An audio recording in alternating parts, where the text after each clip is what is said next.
Welcome to Power Hour, guys. I looked with Charlie before and realized that I haven't done one since August, so it is definitely going to become more of a permanent fixture.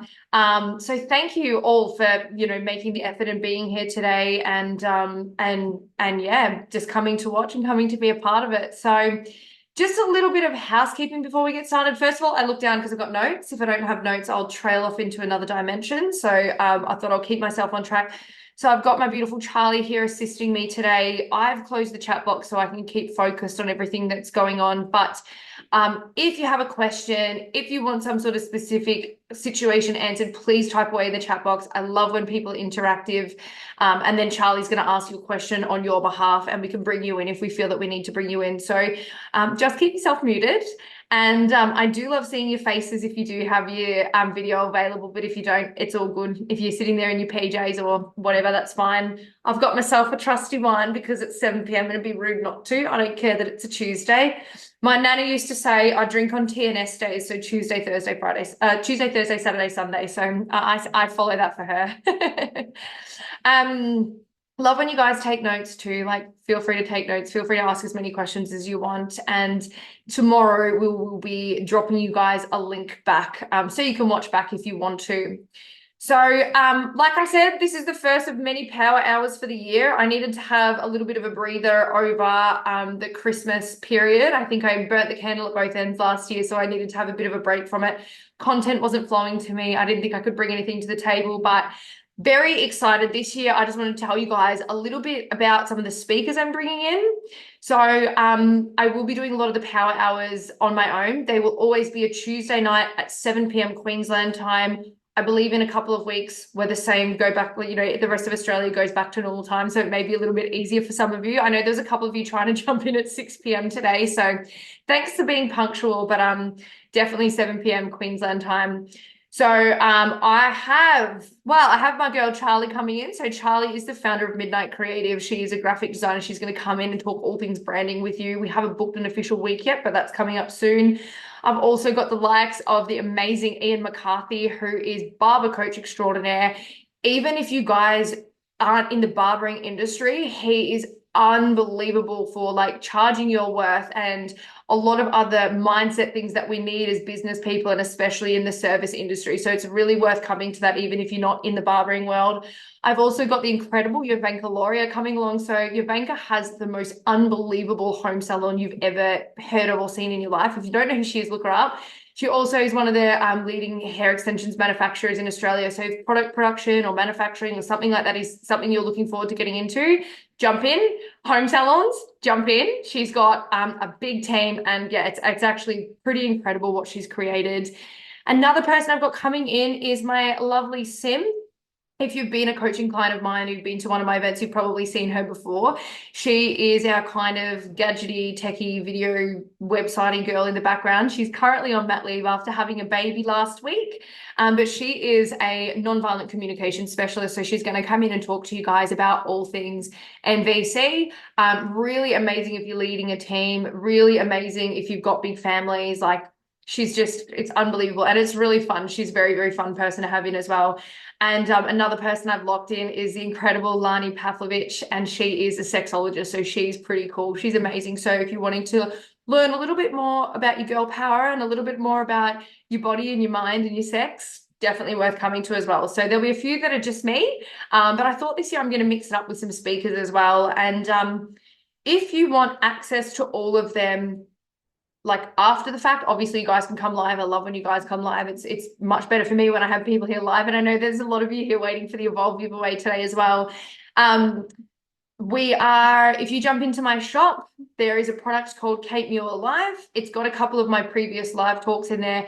We're actually going to upload a whole heap of content in there, and that's where we're actually going to drop in all of our power hours as well. There is no charge for it. It is free. It'll go into our membership platform. If you guys have ever accessed that before, it's pretty simple to use.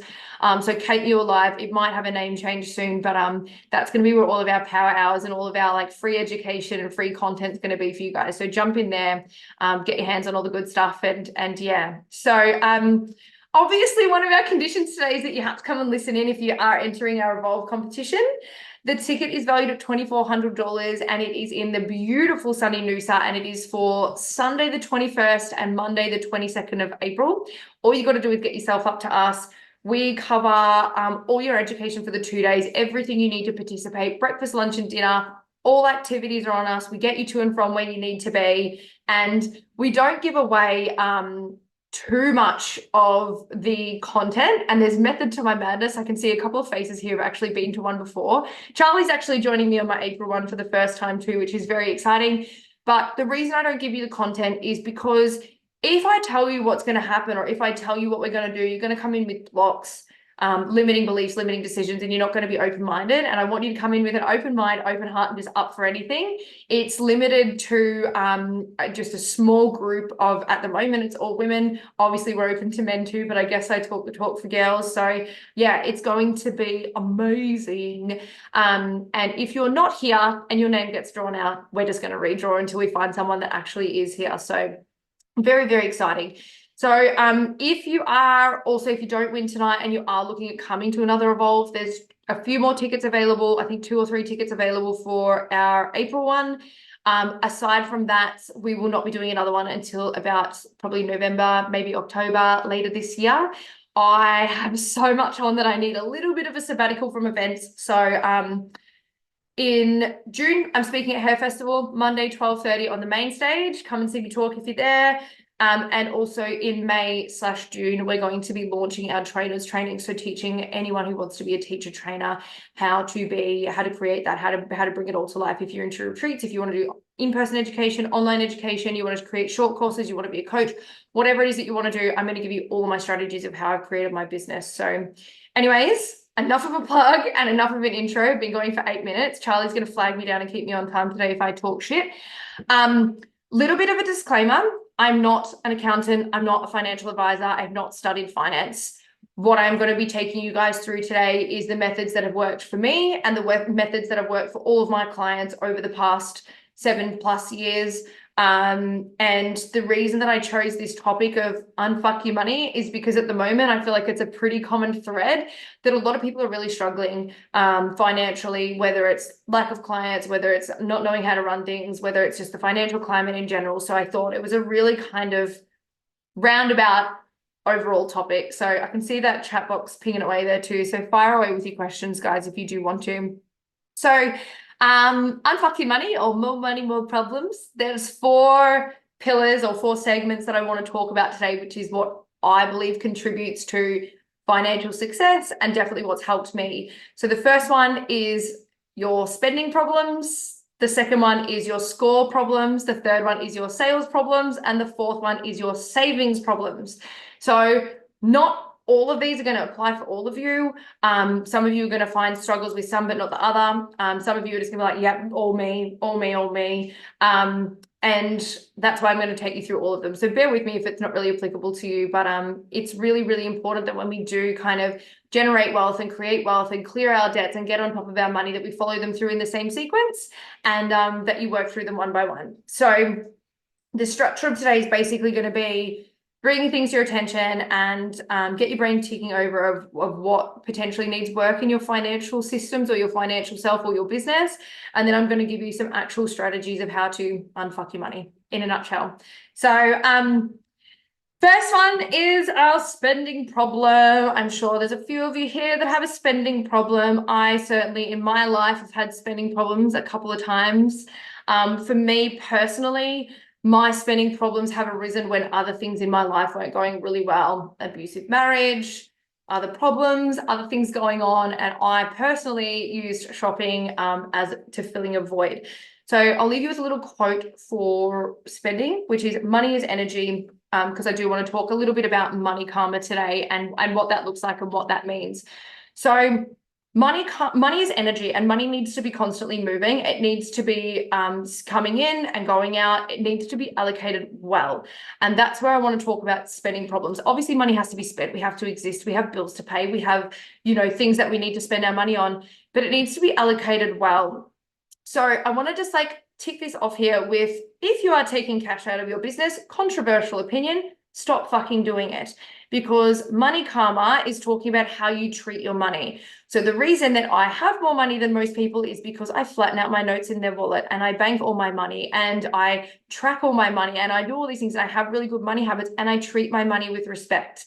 If you are taking cash out of your business and spending it willy-nilly and not paying the government because your tax is an obligation, what message is that sending your money? That you're happy stealing? That you're not paying your obligations? I love when it does this. I don't know why it does this. So just think about the energy that you're actually putting into your money. It's bad money karma, just all around bad money karma. Tax is an obligation. If you're paying tax, it means you're making money. It's a good thing. And I just think you really need to be considerate of the message that you're actually sending your money. So the next thing I want to talk about on that is frivolous/compulsive spending. And this is a habit that needs to be understood because there's an underlying reason of why it's happening. You guys know that I'm an NLP master, and this was something that we study is like behavioral patterns and why we do things and what it is. And for most people, shopping releases dopamine, and dopamine is that like instant reward. It's that like I can order Uber Eats and food's delivered to my door. It's that like I can have things right now. I get that shiny object, right? And there's usually two kind of key reasons of why that happens. One is filling a void. Something's missing in your life. You need an object or a thing or something, or to put your money on something, or that instant gratification or that dopamine to fill a hole or fill a void. It can come from unhappiness. It can come from mental health things. It can come from the classic avoiding pain and gaining pleasure, burying your head in the sand. And the other reason that frivolous spending happens is because you want to portray a specific image. So I'm drying up there. Sorry, guys. Need a little drinky. Obviously, if we're trying to portray an image that is not true to ourselves and we're not just being our true, happy, colorful, plain, boring selves, whatever it is that you're portraying is usually a lack of self-worth or a lack of feeling of self. It's avoidance and burying your head in the sand. It's not willing to deal with certain situations, and it's trying to show people that you're something that you're not. It also comes back to caring about what other people think of you, or thinking that you have to look or feel or be X, Y, Z to, meet expectations of other people. It's a really, really unhealthy habit. So we really need to work on not throwing away money on meaningless items and not overspending, because that's also bad money karma. It's showing our money that we're just happy to just throw our cash or whatever. It doesn't mean enough to us that we save it or that we give it a purpose or that we put it to something. It's just like, no, I just need it right now. It's not working, things aren't worth working for. So how do we conquer this issue? Time to face the music. Stop being an emu that buries your head in the sand. Pull your socks up, pull your head up, face your bills, face your issues, face your life problems, and ask the question of why you think you are overspending, or why you think you are frivolous spending, or what are you trying to fill? What's missing in your life? Or what is the actual purpose of this overspending or frivolous spending or throwing your cash at things that don't matter? So that's the way that we start to overcome that. You can do that through therapy. You can do that by literally journaling it out. You can talk to a coach. There's so many ways you can do that. You can even just ask yourself, really, let's tap into my feelings and let's tap into this pain and let's see what's going on. So another thing that we do, and another reason that we overspend, is because we don't track our money. So one thing that I see all the time, and it's really an awful thing, is handing everything over to a bookkeeper. Respect, a lot of you hate bookkeeping, totally get it, but then doing nothing with that information, not reading the reports, not actually looking into where the spending's going, not downloading those profit and losses and actually analyzing where our money is going. So it's great, you handball it, you don't have to look at it, they do the wages, it's great, makes your life easier, all the things, but you have no idea where your bloody money's going. So when you have people like that in your life and you're paying people to do a job for you, they either need to be sending you the reports, or you need to be meeting with them monthly, quarterly, whatever works for you. And you need to actually be going through the data that they're putting together for you. It's really, really important. I've got Loz here and I've got Charlie here who will flash back to, I think it was about 2017. I had a bookkeeper on board who I thought was paying super and who didn't pay super for nearly 17 months. And at this stage, we had probably upwards of 15 staff. So I had $190,000 super bill to the ATO, and it cut a hole in me. And at the end of the day, the ATO don't care because I'm responsible for my money. Even though I employed this person to do this job for me and they didn't do it, they're not held accountable. I am, because I employed them to do that job for me and it's my responsibility to track them up.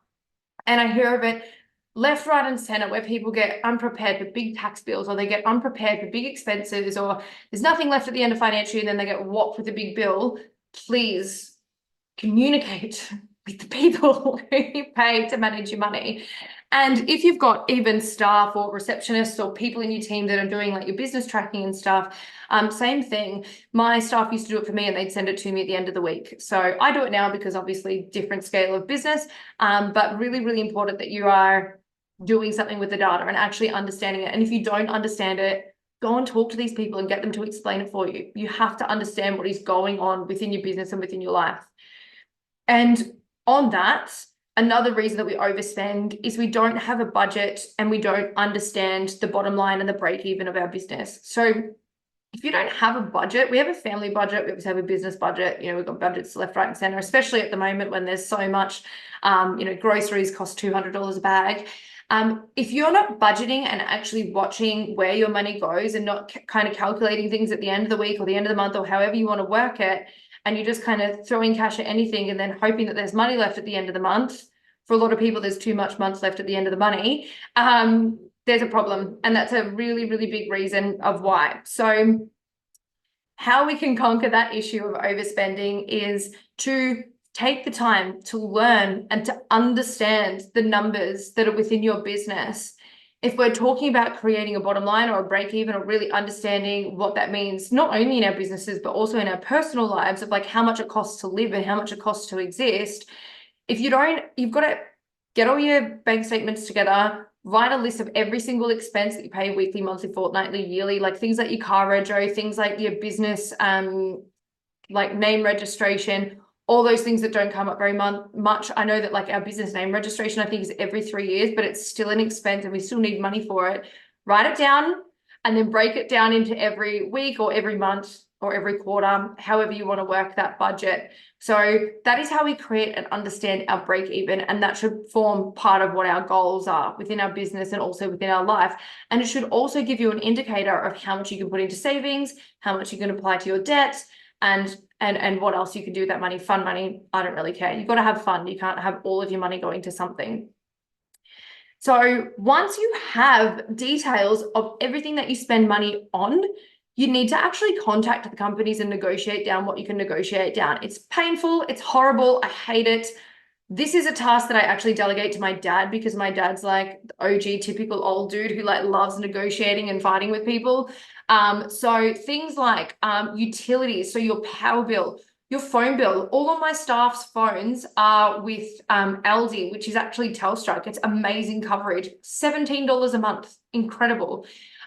Your phone bills, so your power, so your electricity, your gas if you have gas, all of those utilities, unless you're in a pretty rural area, you should have a few companies that you can play off against each other, and literally doing the call around, actually having the conversation and comparing the rates. Oh, we got the thumbs up again. Is really, really powerful and can save you. It might only be $20 a month, but $20 a month over 12 months is $240 a year that can go towards something else for your business, for yourself, for your goal. Insurance is an amazing thing to bargain down. A lot of you guys would have seen that I sold my Camaro recently. We decided it was time to free up some cash and get prepared for this build. And with that, one of the things that triggered that was last year I got an $8,000 insurance bill for the year. And $8,000 for a car is kind of bullshit. Straight away, I negotiated it down to $5,000, and then I negotiated again down to $3,000 by jumping companies twice. Now I obviously get to save that $3,000. So not only am I saving a $1,500 a year rego because it was a commercial rego, I'm also saving $3,000 a year in insurance, which is a pretty good trip to Bali, if I do say so. Something else is bank fees, and this is something I'm going through at the moment. You guys would have been following along and seeing that I have had my whole identity stolen, which is a whole other thing. But at the moment, I've been really exploring other banks and trying to find something that works for me. If you are looking at changing and you're in Australia, Macquarie Bank is the best one that I found. Highest interest rates on savings balances under $250,000, and be free for your business insurance. And the other thing, and I want to make this very clear because I think everybody here today's hair and beauty industry, is negotiating on your stock bills. You are a number to your suppliers. You don't mean anything to them. They don't care about you as a person. They care about your money at the end of the day. And I think when you start to realize that your relationship is just a financial relationship, your life will change and your business will change. So don't be afraid to jump ship. Don't be afraid to ask for free stuff. Don't be afraid to ask for a better discount, and don't be afraid to push them. The reason that your reps and those companies will try and get your spend up is because it's better for them. And what you need to do is turn around and go, well, hang on a minute, this is my money at the end of the day. You need to work out if the benefits are actually worth it for you. So if you're getting a spend $100,000 a year, get a 10 grand cash back, is that actually worth it for you? Or are you better spending less and just saving that money overall? Sit down and actually crunch the numbers, and don't be afraid to jump ship if you need to, and don't be afraid to play them off against each other. So something that we used to do in our salon was we always used to keep, and I'm like, I sold 5 years ago. So one of my rules was I would never pay more than 13 cents a gram for a tube of color. That was a KPI. And so from now, I'm sure that's probably a bit more expensive because inflation and whatnot, but I would not take on a color brand unless they could keep it under my budget, because all of my prices were set for that price. So don't be afraid to just push and ask. And the worst thing they can say is no. So from there, we've got together our break even. We've negotiated everything down as much as we can. That break even, we're getting, and sorry, I should have added in there too. We're deleting things that we don't need. There were so many subscriptions and things like that I had. I was paying like $89 for a fucking track my food app that I've never used once in my life. $89 every 3 months. So have an actual look at those things and delete anything that's not necessary. And this is why it's really important to look at your bank statements and not just look at your financial statements from your accountant. Go through your bank statements, highlight things you don't know what they are, check over things, go through your PayPal, go through your Apple apps, go through your Samsung apps or whatever, your Google apps. Actually go through everything, and you'll be amazed at how much you can find just for small little expenses and even some of the bigger things that you didn't know existed. So once you've got your break even, once you've negotiated everything down, and once you're feeling pretty confident and comfortable with how things are looking for you, it's really important that we start separating things into categories, which would then create our budget. So you want to have, first and foremost, a tax account. Tax account is really important. If you're set to earn over $75,000 in revenue in the year, you need to be putting away for GST. And otherwise you need to be putting away for income tax. If you're a company, there's other taxes you have to pay if you're a larger scale. You need to be forward thinking and always putting your tax money aside. Tax general interest charge at the moment, I think, is over 11%, 11.4% or something. It's the highest it's been in 5 years. So if you have a debt over 10 grand, you're getting charged 11%, which is crazy. You think your mortgage rate's bad? That's bad. So always having a tax account separated from all the rest of your money. The next thing is you want to have an account for your essentials or your business essentials. So this is things like your rent, or your mortgage if you have a mortgage on it, utilities, the things that are like the must pays, the strata fees, all that stuff, regular payments, it's got to be there. You want to budget all that stuff out, and you want to have that in its own bank account. And if you can, I just had it direct debiting out of that bank account. So it makes it really easy, and you don't really see it. The next thing is your transacting account. So your non-essential stuff. So this would be your smaller transactions that you pay by card. Maybe you go to the supermarket and buy a few little things. Maybe you have like little tap transactions that you do. You still want to monitor this, and you still want to be cautious of obviously what you're spending your money on, but you do want to make sure that there's an account for all of your transacting and your non-essential stuff. You also want to have a stock account, and it depends how you want to do this. We went through a time in our salons. Sorry if there's like moths flying everywhere, guys. Sorry, I've got to leave the door open for my dog while I'm in a Zoom, and there's like moths everywhere. With your stock account, it depends if you want to, when you sell retail, keep all of that money aside for that, or whether you want to allocate a percentage of what you sell to retail or to products. It's totally up to you how you want to do that. I'm happy to spend some time with you if you're not sure how to actually put aside for your stock bills or prepare for that sort of thing. And the other one you want to do is staff costs. If you guys have staff, Tegan, reach out to Charlie. She'll send you a message after this. So your staff costs need to have long service leave. Even your casuals accrue long service leave now. annual leave, sick leave, training, any other staff parties or anything else that you do, anything else that you do for your staff needs to go into this account or this staff account. So when someone takes holidays, you just pop it out of there. You don't have to worry about trying to fork out that money and, you're lacking their sales and whatever else. And if you are, I always recommend that you always include yourself in there too. So if you want to have a holiday, maybe calculate how many weeks you want to have a year and start popping that in there as well. If you're using anything like Mile or Xero or Sage or any of those softwares, you should be able to download a report at the end of the week that will tell you specifically how much to transfer across if you're not sure how to do that. I have a payroll girl, but she does that for me. And the other thing you want to have an account for is your contingencies or incidentals or repairs and maintenance and that sort of thing. I hate the label emergency fund. Emergency fund in my brain manifests an emergency, and we don't want to do that. So rainy day fund, contingencies, incidentals, repairs, and you probably don't want to manifest repairs either, but do not call it an emergency fund. I don't know why I have such an issue with that, but I think it's a real money karma issue. Good. Love a savvy on a Tuesday night. So from there, I want you guys to make sure that you pay yourself like an employee. So that doesn't mean that you have to pay yourself per hour, or you have to do anything like that. What that means is taking money from business account, transferring said amount to personal account, and that is wage. Stop tapping on the business account. Stop spending money out of the business account. I was a shocker for it back in the day. And now I don't touch my business account unless it's a business expense. Business money, business expenses. Personal money, personal expenses. Even if at the moment it could only be $200 or $300 a week or $500 a week or whatever it looks like to you, get in the habit of transferring on payday a pay amount over into your bank account and making that your pay and not spending. I'll just give you an example. And I don't think she's here. I haven't seen her pop in, but one of my clients was a shocker for tapping and just using the business account and taking drawings and just transferring as she needed it. And she was like, oh my God, it's so hard. Like, I just can't make ends meet, blah, blah, blah. And it was awful. Turns out she actually paid herself $110,000 in drawings last year because she was just tapping away and she wasn't tracking that money. And we've learned that by doing a budget for her family and putting her husband's wage and her wage into it, that she can actually live on half of that very comfortably, which will then help her to clear her business debt. So take the time, spend the time. It's not that hard. If you want to book a coaching session with me, let me know and I can help you with this. But honestly, facing the facts, facing the numbers, having a good look into things and actually working out what you need and what's not necessary is one of the best ways of getting on top of these things. I know I used to do the same thing. I used to spend money and then there was never enough money left at the end of my month. It was awful. So, and some other goals that just kind of minor things too is try to pay bills as they come in. Try not to leave them lingering.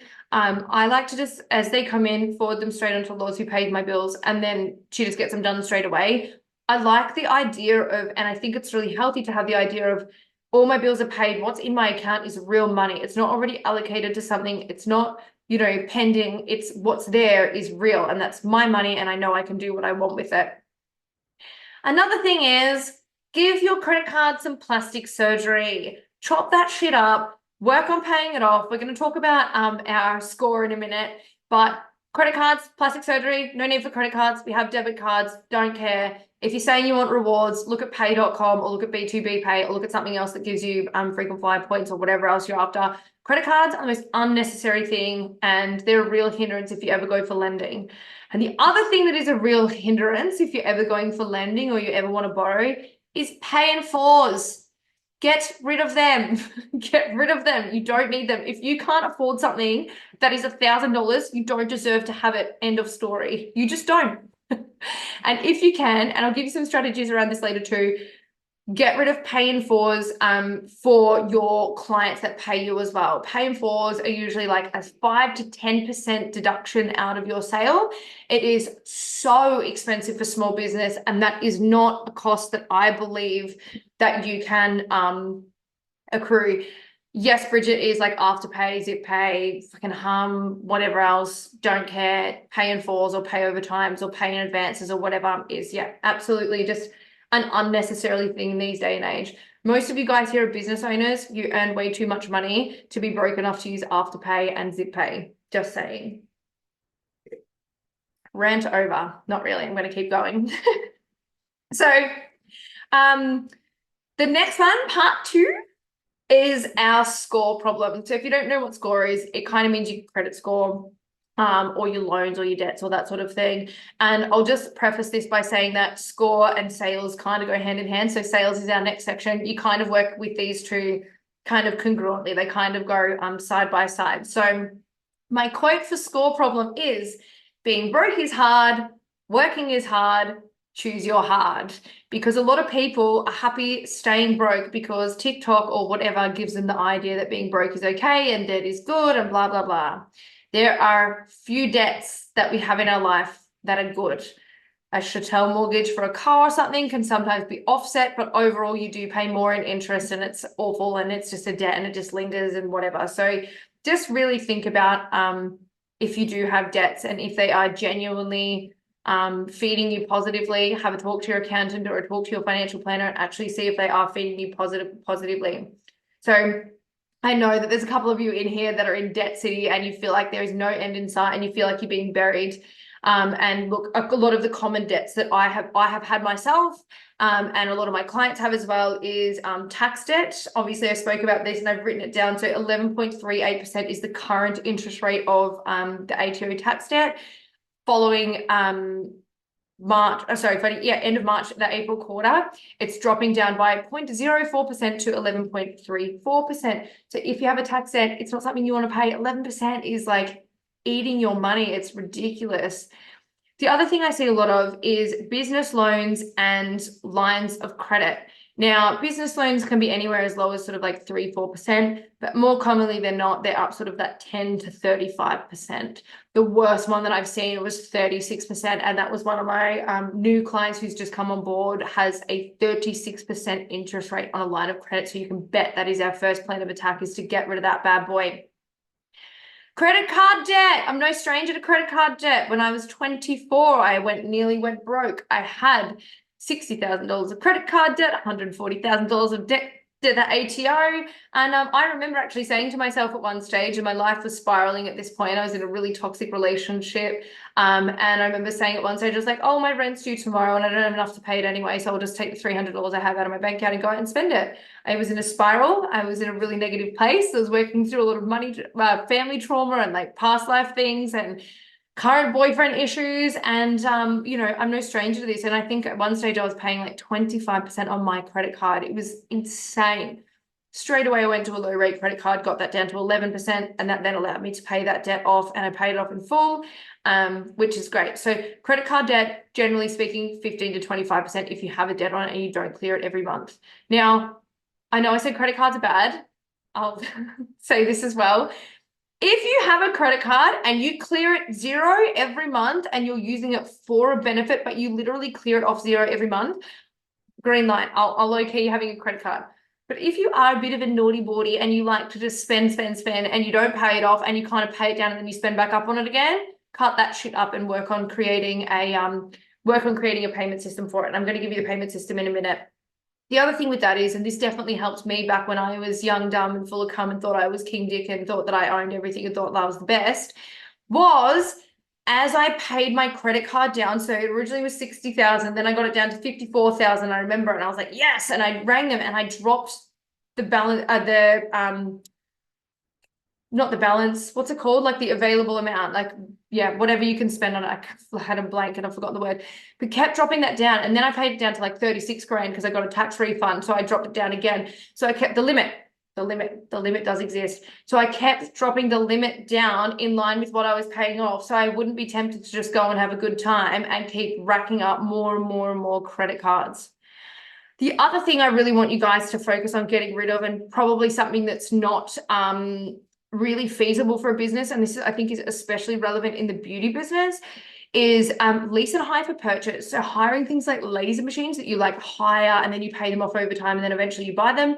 I did it with a coffee machine, and it worked for me back then. It was fine. It was just kind of like you got to the end of it and then you just pay a small fee and you own it. But actually sit down and work out whether or not that's viable and whether or not it's benefiting you. So some of them are really low interest. You might pay like 1 to 3%, and some of them that you'll pay like 10 to 15%, sometimes more, and they're obviously the ones that are not viable. So those sorts of debts are the scary debts. They're the first ones that I always get when clients come to me. They're like, I'm drowning, I have no money, but I've got like 200 grand of debts. Like, that's awesome. Let's work on that. So the debt stack. This is my tried and true method, and this is the way that I have gotten myself out of many, many, many sticky situations. And the debt stack is like literally one of my favorite techniques ever. It is so simple. Anyone can do it. And this is why this kind of, you'll understand in a second why this goes hand in hand with my sales that I want to talk to you guys about as well, the sales problem. So when we do a debt stack, we're going to list every single debt that we have, everything. My current debt stack has a small car loan and 2 mortgages because we've got 2 land mortgages. That's it, right? Our goal is that we want to pay off our land in the next few years, and then hopefully pay off a house a few years after that. Probably take me 20 years, but that's okay. It's a goal and it's there, and I'm working towards it, and that's good. So face the fucking music. List all your debts. When you list all your debts, make sure you include the term, so how long you've got left on that loan or debt or credit card or whatever it is. Also list the interest rate. I think this is a really important thing to note. A lot of you guys are paying car loans and stuff, and you don't know anything about what it is you're actually paying. Actually, and on that, learn from my mistake. So when I bought my Camaro, I had, I think it was like 30% deposit, and the rest of it I got on a loan. And me, young, freshly divorced, haven't had access to my money for 3 years because my ex-husband controlled all of our money, went and thought, I'm going to buy myself the dream car. I'm doing it. I've driven a Beta. I traded in my old car for like $1,500 and went and bought the, my favorite car on the planet. And what I didn't do is read the fine print when I signed up for that loan. And the loan was a 18% car loan interest rate over 7 years. And the other thing it was I actually had locked myself into a loan that even if I paid the balance off early, I still had to pay the interest that was fixed for the term of the loan. So even if I paid it off 2 years early, they would still make me pay the balance of the interest as well. So please, when you're taking out loans and when you're looking at things like that, if you don't have someone to look it over for you, make sure that you read the fine print and really be cautious of what it is that you're actually looking at. So make a note of all of that stuff. If there's early exit fees, if there's anything like that that's on there, I want to know what that stuff is, because we need to work out if it's worth it paying it off early or whether it's not. And the other thing that I want you to work out is what the minimum payment is. So for some credit cards, and if you guys have ever had a credit card, it'll be on the bill there and it'll be like minimum payment $200. You can pay this credit card off in 29 years or something obscure and crazy. So make sure that you put in the minimum payment, because there's method to that too. So the next thing we want to do is create a plan of attack of which debts we want to attack first. And there's 2 ways that you can do this. Both of them have a purpose.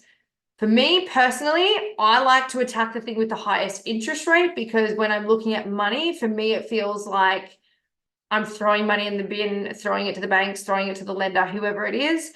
A lot of other people will pay the smallest debt first. So let's say you've got a $2,000 credit card, and then you've got a $20,000 car loan. If the car loan for me is 20% and the credit card's 2%, I'm probably paying the car loan off first. Other people will be like, nah, I'd rather just clear the credit card first. So the good thing about clearing the smallest debt, even if it's got a lower interest rate, is it helps you to build momentum. So you're like, yes, I've paid one thing off. Then I'm going to attack the next thing. The great thing about paying the high interest things off first is you're obviously saving yourself on interest. So they both have a place. So what you want to do, if you've got, let's say you've got 5 debts, you want to put all of them on minimum payment. Everything's on minimum payment. Don't care, all just paying the minimum amount. What happens is, and we do this a lot, and I know that a lot of my clients have done this before working with me as well, is they'll go, cool, I'm going to put $50 here and $100 there and $200 there and $300 there and $400 there and $50 there, and they're always going to be like little lumps. And what happens is, all you feel like is you're giving your money to everything, but you're not really seeing the effect on it, because you make a payment and then the interest goes back up and that balance goes back up again. So instead, what I want you to do is go, cool, we're putting everything on minimum payment. I'm attacking this debt first, then this, then this, then this, then this. We call this the freedom payment. So what it is we're going to attack that little $2,000 credit card with absolute intensity. Every spare bit of cash we've got, everything that's over our break even, every spare bit of money, fucking get birthday card money, it's going to that debt. I don't care. We're clearing that debt. And then what happens is, if that minimum payment's $400, Then we take that minimum payment and we stack it on top of the next debt. And so then what you're doing is you're paying the minimum debt plus that $400, and you attack, and you attack that one. And then you take the $400 and the other $500, and then that's $900, and then you attack that and you put it on top of the next debt. And so this is why it's called a debt stack. And so you keep stacking and stacking and stacking and stacking. And what you will notice is rather than like sprawling your money here, there, and everywhere and paying $100 extra off this loan and $50 off this loan and maybe putting $2,000 off that because we've got a little bit of spare cash, as we're going, cool, this one's first, bang, bang, bang, bang, bang, and attack it with absolute intensity. It gives you so much momentum. It's so exciting. And you get to keep building on that freedom payment, which is the stacking of all the money. And then what happens is you keep going and you keep going and you keep going until the debts are clear, and then you are debt free. And it's a very wonderful feeling. I know my girl Charlie has done it aside from her house mortgage. I know that I have done it aside from my house mortgages. And I know that my husband did it, aside from his mortgages as well. So I know that all of you guys can do it too. The next attack is the house mortgage, or keep upgrading the house, whatever it is. So the debt stack is the best, most powerful way to pay off anything. And it's really good. So I'm sure there's probably a couple of you that are listening in that are like, well, that's all good, but there's like too much month at the end of my money, or, at the moment I can't even make ends meet. Like there is literally nothing left. And that's where I want to venture into part 3, which is our sales problem. So the third pillar. So the quote I have for you here is, what you track expands. So like I said to you guys earlier, I think I touched on this earlier, if you're not tracking where your money is going and you're not tracking what you're making and you don't know what's going on, the message that's sending your money is, I'm scattered, there's nothing going anywhere, nothing has a purpose, and I'm just a blob, and everything comes in and goes back out and goes everywhere, and I'm a mess. And that's how I live most of my life, but not with my money, because I can't. So let's talk about sales. And I feel like, when I was writing this and when I was kind of preparing what I was going to talk to you guys about, this is a real issue for a lot of you guys at the moment, more led by your clients. So this is a real problem at the moment in terms of clients are becoming more frugal with their money, or they don't have as much money to spend, or they're all in backbreaking mortgages, or whatever that looks like. So then what happens is they have less money to spend, and unfortunately, hair, beauty, and the glam services are the first to be chopped from the list. I know that I made my husband go back from weekly haircuts to fortnightly haircuts. So we've kind of done the same thing. For me, I'd rather go without food than not have my lashes and my nails done, but that's just me. So this segment I'm going to attack a little bit differently, and I'm just going to kind of get you guys thinking for yourself and kind of bring to the forefront a couple of problems and things that I've been really hearing commonly across my coaching circles. So there's obviously a multitude of reasons why your cash flow may be short, why your sales may be down, why you're having sales problems, all the things. And this is a really important one. A lot of people, and I know that it's not you guys because you're here and you're learning and you're growing and you're expanding, but people are not willing to put their head down, butt up, and get shit done. So if you're in your 20s and your 30s, aka when you're full of energy, I'm in my mid-30s and the energy is like depleting week by week. But if you're in your 20s and you're in your 30s, and I'm not saying that parents own the monopoly on being tired, because they don't, you literally need to just give it a few hard years and you can live the rest of your life like nobody else can, because you put in the legwork. I am forever hearing of people that are young and fit and healthy, and they're just like, I just don't want to work more than 2 days a week. Love, nobody wants to work more than 2 days a week. I was born to be lying on a ship in Europe in the sun being fed grapes by a shirtless man, but here I am. So if you're not working 5 full days a week in your business, you're being really fucking lazy. And I don't care if people hate me for saying that, because you actually are being lazy. There was a time there in my 20s where I worked 80 to 90 hours a week. I still had a life. I still went out. I still traveled. I still did things. But my time was spent in my business and giving it 150%, which is what it absolutely needed. And gradually I've cut back and I've cut back and I've cut back. Brayden is just written, I feel this. And Brayden is an amazing young man from far north Queensland who has expanded himself into multiple businesses in his early 20s. And I remember having this conversation with you a long time ago, Brayden, and something clicked in, and then you've expanded into cafes and other things outside of the salon industry as well. And while you're young, fit, and healthy, go and fucking get it. Grab the business by the balls and go and actually do something with it. And when you do decide that it's time to start cutting back, or it's time to start doing more, or like less on the floor, less in the business and less on the business, that's fine, but make sure it has a purpose behind it. And again, I'm not going to refer to parents. I'm not a parent. I do think they are busier than non-parents, obviously.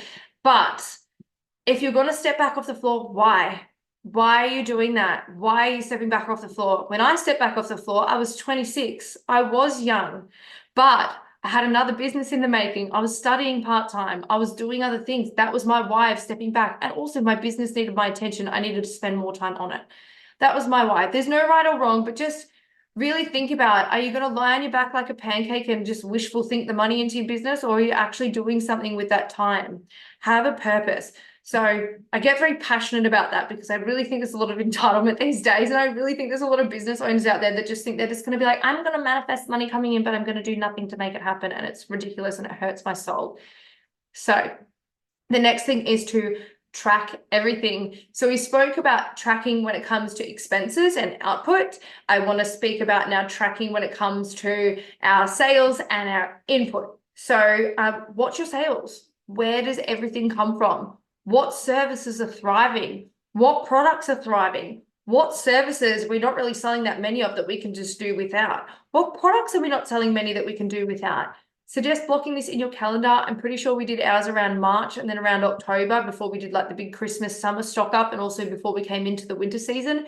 We ran these reports and we actually had a really big look at what was going well and what wasn't going well. If I've got 75 blonde shampoos and they're not moving, I'm going to work out a way to make them move, and then I'm going to never replenish them because they're not moving. So watch your sales, watch where everything comes from, and also watch which specific services, which people are bringing in the most money, reward those people really hard. Another thing I think we kind of miss is look for trends or problems and get on top of them before they become a problem. So something I teach my clients is to track your monthly sales and your weekly sales. So with our monthly tracker, we would have basically January to December down one side, or July to June if you want to do financial year. I don't care. I actually do both because I like to look at financial years and full and calendar years.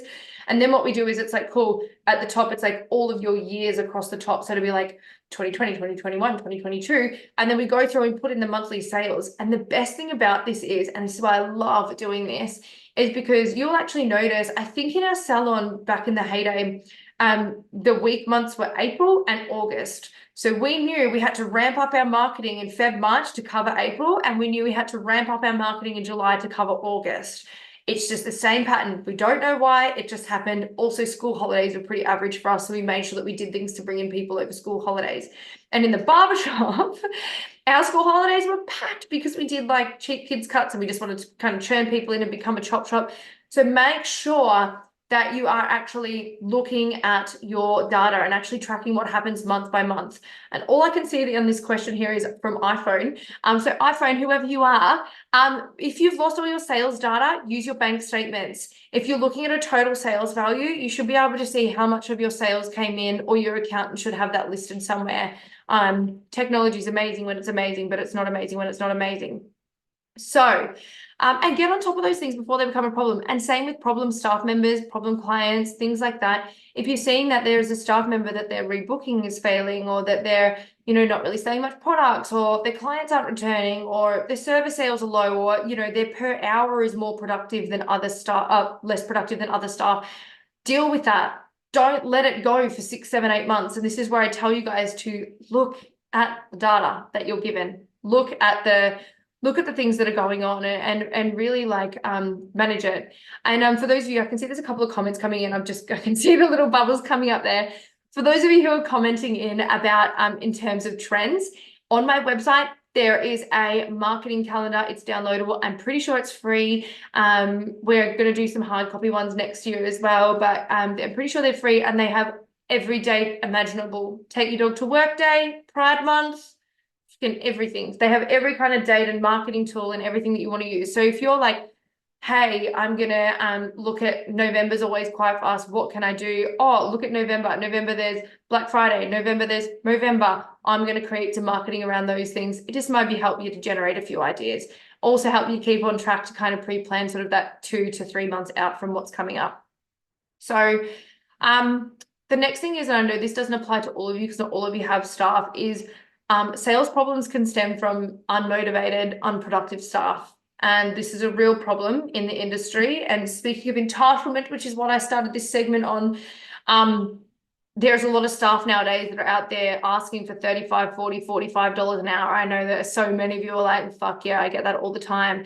That's fine when there's a KPI that's being met and when our business can afford to pay them that much and when they're high performing and when they're performing to a $40, $45 an hour wage. That's fine. So a couple of rules of thumb with staff: having clear and defined role policies and job descriptions that specify exactly what each of those staff are expected to do, what they're expected to do every day, every week, every month. We had lockers in our back room and everyone would have them like inside their lockers. It'd be like daily tasks, clean your trolleys, like, you know, whatever it was all in there. And their role policies and job descriptions outlined what their expectations were in terms of like their KPIs and their sales and everything else. So also being very clear on what their goals are and what their KPIs are is really, really important. You need to be as transparent and black and white as possible. There is no room for error or for gray area there. The other thing, and I think a lot of us miss this, and definitely, you know, I look back to the time where I did my apprenticeship and they were shocking for this. And I know that Charlie can relate to this because her boss and my boss were best friends. They were like frenemies. And they were old school, like 50-year-old men who just were like, sell, like just sell everyone. But they would not give you the strategies and the methods of how they wanted you to sell. So if you want your staff to sell products, if you want your staff to upgrade their clients, if you want your staff to do XYZ or have conversations about rebooking, tell them specifically or have scripts or have, you know, wording around how exactly you want them to do that, because you want those sales and you want those conversations to be really consistent. You want to know that if a client comes in and sees Charlie and then a client comes back in 6 weeks later and sees me, that they're getting that same service every time. Bridget, the hustle in my shop is full of it. It's got 4 trainings around this specifically. So first one is about service sales. Second one is about retail sales. Third one is about rebooking. Fourth one is about objection handling and like sales mindset and like prepping yourself for a really big day. So making sure that, yeah, you're giving them those conversations and the touch points of when you want them to enter those conversations with them. The next thing is, and I think we missed this one too, is have them understand what their purpose is. We own businesses. We don't own charities. That's the reality of it. I'd love to own a charity and employ 1,000 people and have, women and men working for me. That would be amazing, but it's not viable. Yeah. So making sure that your staff understand their purpose, and this does come from all of those things of like the job policies and understanding their KPIs and all the tools that you give them. But I want to go a little further than that. So when we looked at our business as a whole, we would weigh up our expenditure for the year. And I think at one stage it was like an obscene, like I think our wage bill at one stage was like $25,000 or something per week. And I think then our expenses were something like, it was over 2 million. It was disgusting. But what we had to do is we had to break that down over the staff that we had. So if you've got a turnover $1 million a year just to break even and you've got 10 staff, that means each of those staff has to make $100,000 just to cover the business expenses. And this is where it becomes really important, having that break even and understanding your bottom line and understanding what budget you have to meet to make your ends meet. So what your staff see is, oh, but I made them $3,000 this week and I took home $850. So that's like $2,150 or whatever it is that they're just putting in their pocket, and it's going to buy them a Lamborghini every year. That's obviously what my money goes to. And I want to expand on that further, which is we would sit down with our staff every 6 months. They would have a full appraisal. It'd be like 90 minutes to 2 hours where we would go through this and be like, cool. So in the past year, your cost or your goal was that $100,000 plus your $80,000 salary package, plus your super, which is another $10,000, plus your annual sick leave, everything like that. So your goal is somewhere around the $215,000 and you made us $216,000. So can you see how that's a problem for us? There's nothing left. Or even worse than that, your goal or your cost or the cost of you actually working here is 200,000 and you've only made us 150. So where does that 50 grand come from? Comes from my pocket, comes from my mortgage, comes from my savings, comes from somewhere else. So Transparency with your staff is actually a really healthy thing. And it's really important that you do kind of disclose to them to a degree the costs that are incurred by a business. I don't think a lot of people really understand that. So have them understand their purpose and be really transparent with them. It's really good. We did this activity. If you're in my coaching circle, you would have seen it. I think it's about week 10 or something, but we sat them down one day and it was our Saturday morning staff meeting. We marked out 2 hours and they all sat around the tables. We had big colored tables and they all sat around and we're like, cool, we're going to go through the costings. And we'd be like, cool, what do you think the rates are? And then people be like, yeah, my rates are like $2,000 for the year for my house. And I was like, cool, let's write that down. And what do you think the wage bill is? And then they would kind of look around the room and they'd be like, oh yeah, there's 8 of us. So, maybe like times that out. And then what we would do at the end of it is like, cool, so let's go through all those costs again. So what did we say for rates? Oh, you said it was $2,000? Our rates are $15,000. And they were like, oh, and I'm like, yep, so that breaks down to this amount per week. And actually just showing them how serious the costs were and why we're not just writing them for the fun of it and just for being assholes. We actually have a purpose for them and their role in the business, and our job is to profit off them. It really did change their perspective, and it really helped kind of like give them a kick up the bum and kind of show them why we have them there. So the next thing with that is finding the driver, finding that thing that like gets them out of bed, finding that thing that like really motivates them, and dangling that carrot. If my staff wanted extra annual leave, if they wanted extra money, money is the provider of most things. It's not actually about the money, it's about the thing that money provides, but money is the driver of most things. But if you can perhaps give that to them in a way that they understand or the way that's relevant to them, that might make them drive harder. For some people, that's petrol cards. For some people, that's, a voucher for their groceries.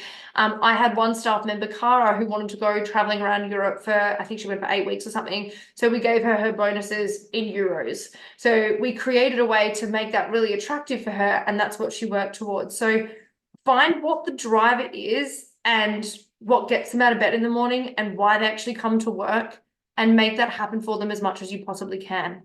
And like, no one wants to work. Like, no one just like is like, oh my God, all I want to do is all day spend my days working. There's a reason why they want to come to work. So find out what that is. The next point I had written here was have a little bit of fun, have some challenges, do some fun things. For some reason, our staff really loved working towards a lucky dip. That was sometimes more motivating for them than an actual cash bonus or a $100 Visa voucher pin on the backboard. They just fucking loved a lucky dip. So if you're going to do a lucky dip, rather than having a big tub worth of items, I would probably have like business cards or something with an item number or an item written on it. And then they pull it out of the hat of like, oh, I got a bottle of wine or movie tickets or socks or whatever. And you can have dud prizes too, but sometimes having a little bit of fun and having some like team challenges and kind of thinking about outside the square and kind of getting them to all work together towards a specific goal is a really fun one. And it kind of like shakes up the energy and makes them think that you are having a bit of fun with them. And probably the last and most important part on motivating your staff, sorry if I know there's some of you tuning out here because you don't have staff, is have consequences and hold them accountable. It's horrible, it's hard, it never gets easy. It doesn't matter how many people you fire, it's fucked. Everyone hates it. But if you don't do X, this will happen. Follow through with that. Don't just have the empty threat, because then they will learn that they can walk all over you. So it might be, if you do not book yourself out or like get return clients or get your retention rate up to whatever amount, we're going to have to start taking a day off your hours because you're not, building. Follow through with that consequence, whatever that looks like, making sure that you have realistic and reasonable consequences and you are performance managing them well. So the next point of our sales problem was lack of clients. And I don't want to give you too much strategy here as much as I want to get you thinking, how are you actually taking care of all of those existing clients that visit you? Are you following them up with feedback? Are you like contacting them with aftercare? Like, what are you actually doing to get those clients coming back? If you don't know this, the cost of acquiring a new client is about 6 times the amount of maintaining an existing client. So, there's a lot of people that will always be like, focus on getting new clients in, that they lose sight of all these amazing people that they've already had in, that they're not getting back in the chair or getting back in the bed. So have a real focus on quality control and feedback. It can be as simple as like, out of 10, how would you rate your service, or would you recommend us to a friend, or keeping it really simple. That's the best way to get feedback. And then that will open up a conversation if you feel that you need to talk to them more. And the other thing with that is, in terms of getting our existing clients back in, if they're not rebooking as they leave, or they're not booking future services or multiple services, are you following up with them 3 or 4 weeks later? I went to a new lash girl recently, and she literally texted me. She's like, "Hey babe, I realized I never booked you in, and I'm so sorry. I actually have this time, this time, this time available next week. I know that's when you do, like, let's book you in." And I was like, "Oh, that's so personal and so nice. And yes, book me in. We just plain forgot." So making sure you're having those strategies in place to actually keep those existing clients looked after. If you want to invest in loyalty programs, or point systems, or like Flybuys dollars, or things like that, it's a really great way to honor those loyal clients. And we have different things, so we could either do certain clients get certain amounts of points if they've been loyal for a long time. We give them something at Christmas, or if they're like our top spending clients, or however you want to work that is fine. You can have different ranking systems. So it might be like most frequent visits, or longest client that's been coming to the business, or whatever you want to do. Have different things that you want to give them. The next thing is, in terms of like lack of clients, is really putting a strong focus on making sure your clients are pre-booking and getting them in for the next appointment in advance. It's like hot tip here. When you are seeing a client out, obviously you read out all their services, and then you're like, cool, that's great. How many weeks are we doing? Is Tuesday still good for you? Are we doing morning or afternoon? Rebook them, and then close the sale. Once that client has paid, they're walking out the door. They're done. They're done. Time out, finished. Been in here too long. I'm done. Make sure you actually rebook them before you close the sale. It was like a game changer for me. Hey. And with that too, there is obviously a need to always be feeding new clients. The average business turns over or loses 5 to 10% of clients, every year. So it's really important that we do have a focus on getting new clients, but it should be the primary focus. So what strategies you're actually putting in place to get new clients in the door. And when you think about this, I don't want you to always be like, oh my God, my social media just doesn't look like anyone else's. Social media is not the be all end all. It's extremely oversaturated. It definitely has a place, especially in an aesthetic industry like what we're working in. But in terms of like actually getting people in the door and acquiring new clients, something that's been working really well for my clients lately is the old school letterbox drops. We have learned that with so many more people working from home and so many more people not doing as much travel, people actually want to travel locally to where they live to get their services. They don't want to be driving 2 hours to go to a salon. They don't want to be driving 2 hours to go get their nails done. They want to go somewhere locally. Think outside the square and do something different to what everybody else is doing. Letterbox drops, like kick it old school, was like the game changer in our barbershop. When I took on one of my new barbers, she had been working at a chop shop at the local plaza. And I sort of said to her, like, where do you think your clients live? Like, what suburbs? And she gave me a few suburbs. We did a letterbox drop saying, are you looking for her? And with the details of how to get in contact with this. And she was booked out in a couple of weeks. All these people like, oh my God, I was wondering where she went. I really wanted to come into her. And you can pay people to do it. You don't have to physically walk around and do it. It's actually not as expensive as what you think. But think outside the square of what other people are doing and try and do something a little bit different, because a lot of your clients aren't looking in those areas that are really oversaturated. They want to do something different. The next point here is, and I feel that this is a pretty captain obvious one too, is how are you protecting your business from no-shows and late cancellations? And I saw Katie post a really heart-wrenching story the other day of people that were canceling on her last minute, and it broke my heart. If you have a depositing or booking fee system in place, making sure you're following up with that. And if they haven't paid that 24 to 48 hours out before their appointment, cancel them. To be honest, what I recommend for my clients is 7 days out from their booking, contacting them, asking for that booking fee to be paid. So new clients would always pay at the time of booking. Existing clients will always pay 7 days out. And that was because it encouraged people to always rebook that appointment in advance. Then they would have 24 hours to pay. What I find is when you're asking clients for that 7 days out, rather than waiting until Tuesday for a Wednesday appointment and be like, oh, I can't come now. Now they're canceling 7 days and going, actually, I do need to move that. Do you have this day, this day, this day? So it's now giving me 7 days of grace instead of like 24 hours of grace. So having a look and a bit of a deep dive into your no-shows and late cancellations is a really, really important one. And when we're looking at lack of clients, also really having a good hard look at whether we are overstaffed or whether our staff are really unproductive. So something that happens when you've got 3 staff that are fully booked, for example, and then you add in a 4th, all of a sudden everyone's lost 25% of their clients because they've gone to that 4th person. So you can be like, oh, it's so gappy. Actually, it's not gappy. You're seeing the same amount of clients, but they're now just kind of spread out a little bit more evenly between everybody. Something one of my nail salons up here in Brisbane has just been through is actually had to do a really unfortunate purge of her staff. She realized that she was generating $5,000 of sales every single week for her nail salon, and her other 3 staff collectively were only generating $3,000 in sales. It's not adding up. So she had to make the unfortunate decision to actually get rid of people from her business, but it needed to happen for the productivity of her business and to be actually making sure that she's meeting her budgets and making profit at the end of the day. Like we said, we're not a charity. So the last point I have for the sales, I realize I'm running really over time, but thanks for staying with me, guys, is low cash flow. So I'll burn through this one pretty quickly. First of all, incorrect pricing. Number one reason that people have terrible cash flow. One mistake they make is it's a guessing game. They just have a stab and go, that sounds good. I love that. That's the price I'm going to do. The second thing they do that's wrong is they base their prices on the people around them. It's really, really common. Other people are like, oh, well, no one else is charging $100 in our area. Our salon and our barbershop were on the top end. I think the barbershop we had was, sort of like there was 5 salons around all over Geelong that had sort of similar pricing. Our salon was probably on the top end of the top 3 in Geelong. It didn't worry me. We had an expensive shop. We had expensive products. We had a luxury service. That's what happens. So understanding your labor cost, breaking that down by how many hours are on the floor, and then adding in your cost of goods, and then adding in your profit equals your price.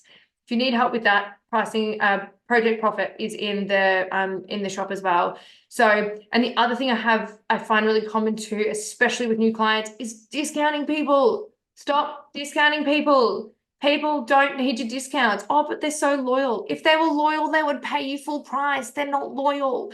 And stop bending over if your client says it's expensive. I am expensive. I'm great at what I do. There was a salon that opened around the corner for me, and this girl used to rent a chair off me. And I think at this stage we were charging probably $350 for an average client. And she started doing $99 foils. And we used to have people come in and go, oh, well, the salon around the corner is doing $99 foils. I was like, great, go get your $99 foils. We fix $99 foils. Don't bend just because someone pushes back on you or someone's conscious of their budget. Stand your ground, know your worth, and enforce your prices. The next thing I know is quite a problem at the moment is clients downgrading or extending their appointments because of their own personal budget. So something there is making sure you're not skimming over your consultations, making sure that you are following your normal processes like you would with a new client, really learning about them, their problems, what maintenance issues they have, and then being a problem solver, not just doing, oh, you booked for this, we'll do that today. Tell me about your hair, tell me about your face, tell me about your skin, tell me about whatever, and talk me through what's going on. How much time are you spending on it? Are you finding it easy to maintain? Like, what's the problems? Like, go deeper, spend the time with your clients. And with that, and, clients spending or not spending or downgrading is, I could have anyone sit in my chair and I could give them 5 products that would help their hair like that. If they don't see the value in it, they're not buying. It means you haven't gone hard enough to find out what their actual problems are. If you come in with hair like mine, you're like, it's fucking frizzy as fuck, it's curly, I want to smooth it out, whatever. They're like, great, this product will solve the smoothing problem. This product will solve your frizz problem. This product will make your hair straighter. Whatever it is, problem solution. So making sure when you are talking to your clients about products or even about services that you are actually finding the problem, and almost like you do with your husband, you make them think that they came up with the idea and then you provide them the solution. So if you don't know straight off the bat whether they're sold, it's because they haven't seen the value in what it is that you're trying to sell them in terms of products or services. And another one for those of you that have staff, if you're finding that people are more budget conscious, it's time to introduce tiered pricing. So if you have 3 or more staff, I would be looking at introducing tiers. As the boss, you should be always 20 to 50% higher than your staff. Then you would have like your seniors, qualified staff, and then you'd have your juniors, and you may have heaps of tiers. I think we had like 5. And I know Loz, who's here, also has sort of like 5 different tiers of people. So what that does is it means if people want to pay well for those really experienced people, they will. It means that it takes a workload off you because some of your clients will scatter down into those like juniors. And it also means your juniors have a better opportunity to build up. And you're also meeting the budget of a lot of your clients that are a bit more budget conscious and have sort of spoken to you about, you know, how they can make ends meet and how they can afford your luxury services. Lucky last one is clients stretching out appointments, or again, coming back to that budget issue because so many of our clients are budgety at the moment. We call it girl math in our business, which is creating memberships. So you might have a service that's $200. They might need to get it every 8 weeks. We call it girl math because instead of being $200 every 8 weeks, it's now $25 a week. For them, they're like, sweet, I don't even see that $25 coming out. It's great. It comes out weekly. And then they get to their appointment and their appointment's free. Girl math. And the other thing with that is creating top-up or infill appointments. So obviously the lash girls have had this nailed forever. Even the barbers have had this nailed forever. I know that my husband gets kind of like a full restyle haircut every sort of like 6-8 weeks. And then in between it's just like fade in the sides, a little bit of a trim off the beard. And what that is a cheaper service in between. They might only mark out 15 minutes instead of marking out 45 minutes. So same as your clients, your balayage clients, your beauty clients, things like that. Trying to think of ways that you can make their service look like it's lasting longer. It's way quicker. It's way more affordable for you and for the client. So looking to those top up or infill appointments. So 12 minutes over time, and I've still got a little bit to go, but this is not a very long section. That was the biggest one. Is our fourth unfuck your money is our saving problem. And my quote for this one is money loves a purpose because your money needs a purpose. So if you're in the debt stack or if you're in the sales problem, so if you're in the score problem or the sales problem, this one won't apply to you yet. There's no point doing this until after you've conquered them. So if you're in the debt stack, you want to have a small amount in savings for incidentals, you know, congruencies, whatever you want to call it. Remember, we're not calling it emergency fund. A little bit there, just if something comes up or if you need to pay for something that's unexpected, you've got it there. But basically, instead of putting that extra money into savings, you're putting that extra money off your debts, remember? Or you're building a bit of cash flow back into your business. So until you've got those debts clear or until you're feeling that you're in a really good cash flow position, there's no point saving. When you are debt-free and you're cash flow positive, you need to give your money goals and you need to give it purpose. So the first thing is planning for future proofing. As our business grows, our tax bill grows. As our business grows, our wage bill, our product bill, everything grows. We need to be future proofing and allocating a way for that growth. And it's something that a lot of us really overlook. And I certainly have many times as well.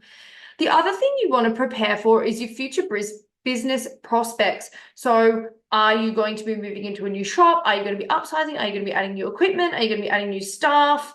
Are you going to be renovating, like staff training, like all of those things that come along? If you can have a bit of an estimate and give your money a goal or give it a purpose around that, it's a really great thing. I'm so sorry if you guys can hear my dog snoring his fat head off right now. It's the loudest snoring ever. He's right under my desk. So he's been a lot today, so he must be tired. And the other thing is, and I want you to remember this too, is once we have worked through our debt stack and once we are feeling quite financially like, you know, wealthy and feeling good about our money, is have some fun.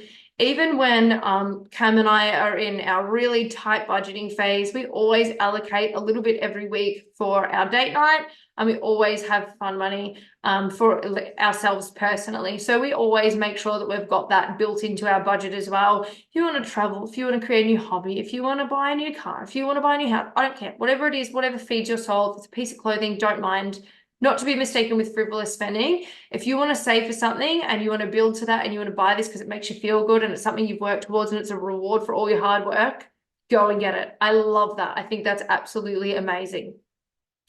And so with that, always set goals. So something really important if you have a team is getting your staff on board with your goals. In my coaching business, for example, obviously I'm the income generator. The girls have their position. I don't function without them. So for us, we have a team goal. We don't have individual KPIs per se. And I let them know at the start of every month what our goal is and what the reward is if we're having that. We actually do ours over 3 months. So we have to hit our goal 3 months consecutively. Then they get whatever it is that we set.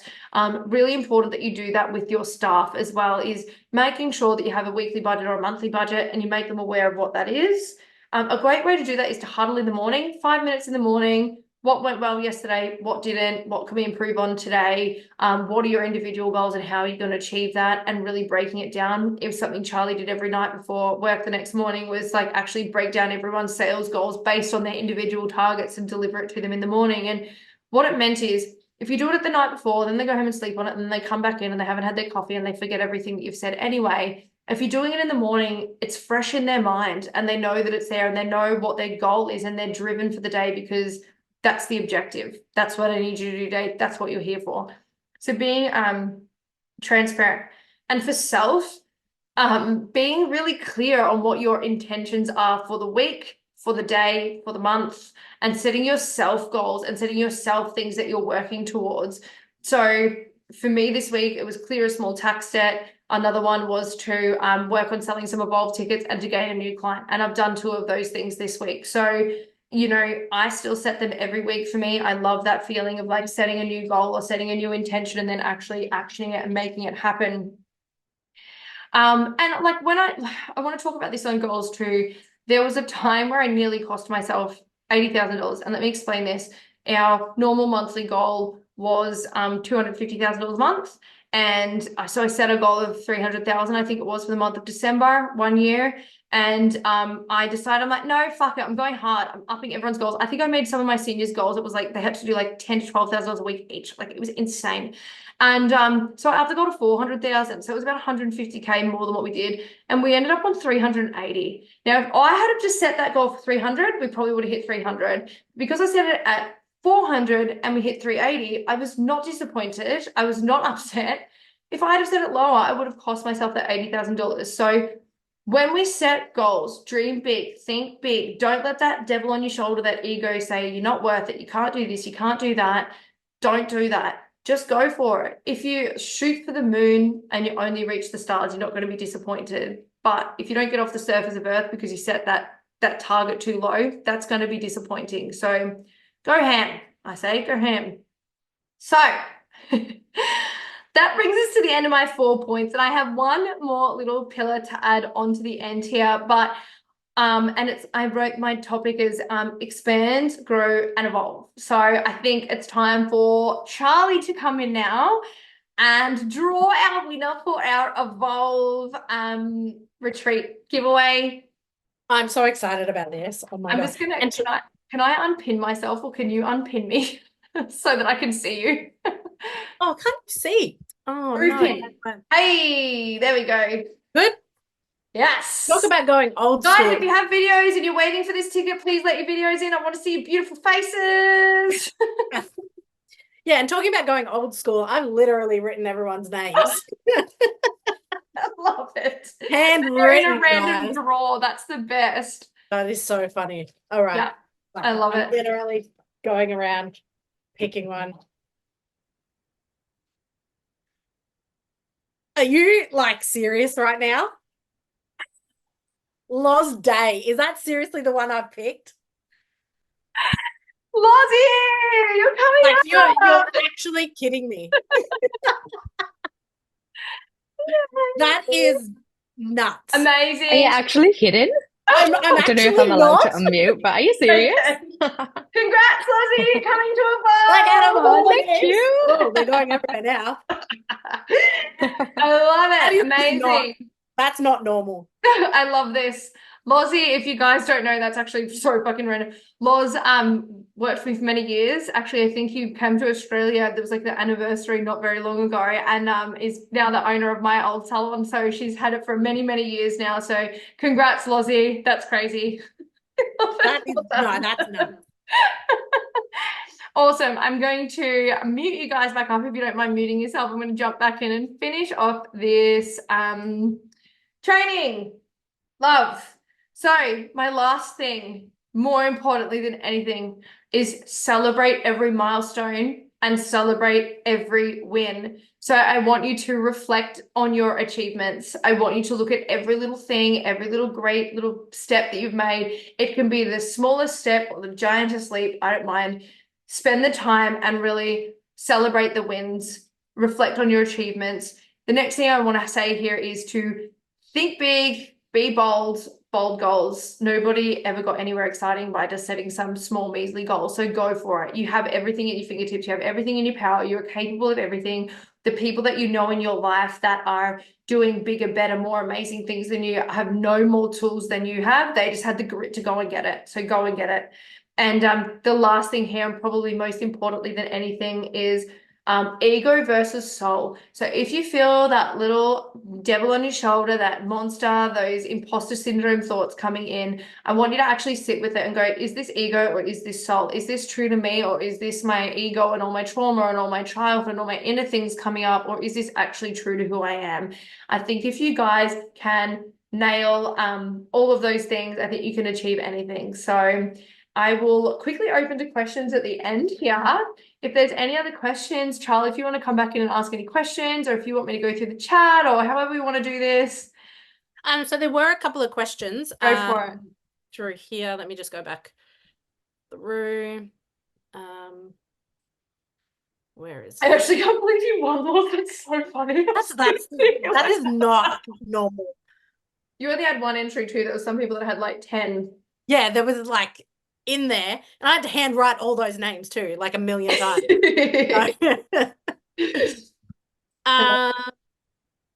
So the staff challenges. So Tegan was asking about if you've got something that they could like maybe purchase or something like that, that is the staff challenges. I said we don't have anything specific, but maybe it's something we can. So something with that, but it's like really, really simple. You can just like get on Excel or get on Canva and create a grid. Something I've been recommending to my clients of late is going back to the old school bingo sheet.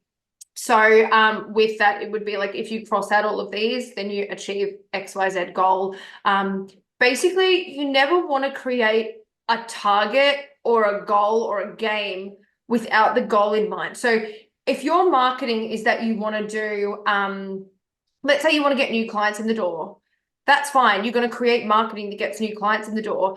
If you want to get people to spend more, you're not really going to go and put posts out on social media and whatever. You're going to do some sort of marketing that's within the salon itself as to how you can get those clients to spend more while they're already in your salon.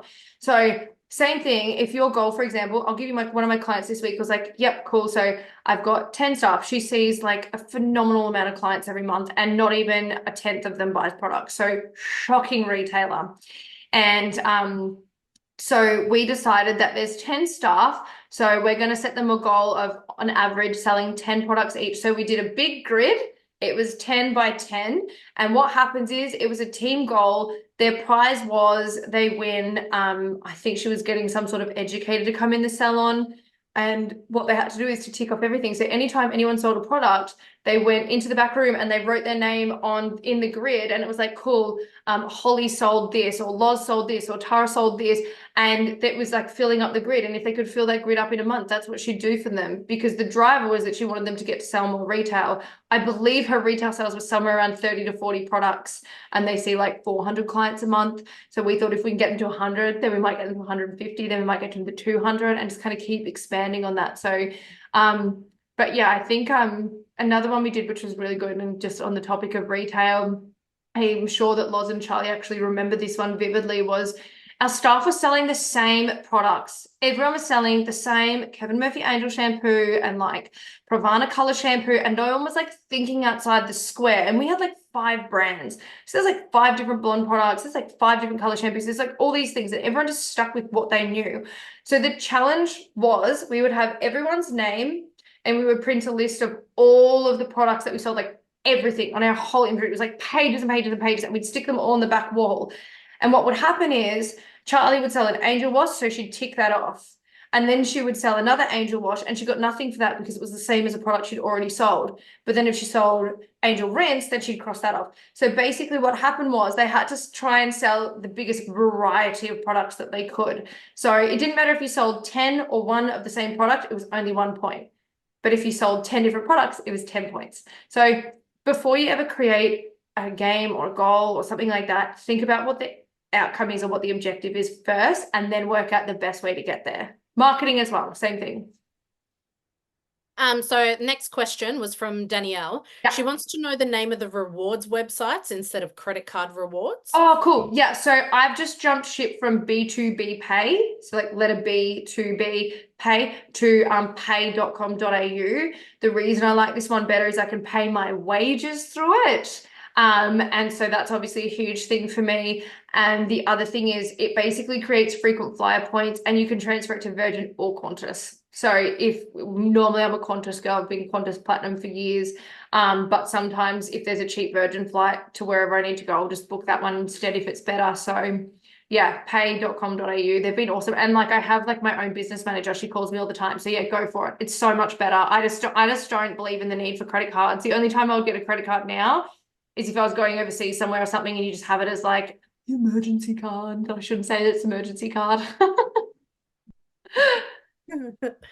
Yeah, so that was all the Awesome. actual questions in there. Amazing. Thank you so much. That was the longest power hour ever, 90 minutes. And I appreciate you all so much. And thank you so much for coming. I will see you again 3 weeks' time on a Tuesday. I can't remember if it's you or Ian next time that's my guest, but I'm very excited to welcome you all back. And yeah, I'll see you in a couple of weeks, guys. I hope you have an amazing night. Take care. Stay up, counting all the way up.